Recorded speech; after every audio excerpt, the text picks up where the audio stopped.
Can you help me with this? This isn't the case, but were I to be pinged the night before my wedding, what should I do? Oh gosh, the guidance is please you must stay at home. That is a terribly difficult scenario.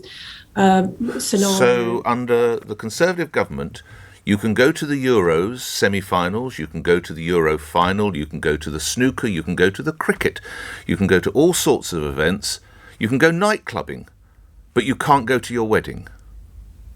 Well, of course, now with the problem. No, there's no. But that is the reality. You can go clubbing, but you can't get married. Not. Do you think that works, Minister?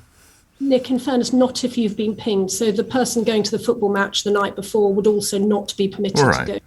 But something such as a wedding, mums, dads, relatives, grandparents, you're saying you can't go to your wedding. I totally understand how the terrible impacts this virus has had on us all. Indeed, in my own constituency, I've had constituents contact me about funerals. I mean, the toll of this virus has been absolutely horrendous. But this is why, if now we're able to isolate in the way that the guidance requires, by mid-August, we plan to remove the self-isolation requirements, and that's really critical for people who are double vaccinated. So we're trying to take this step by step. If you've been double vaxxed, and if we can, if the data allows us, then by mid-August, we want to remove that self-isolation scenario. And why the month delay, Minister? Because, again, providing you haven't got COVID, you can go clubbing, but you've still got to wait until August the 16th. Why? Why another month, effectively?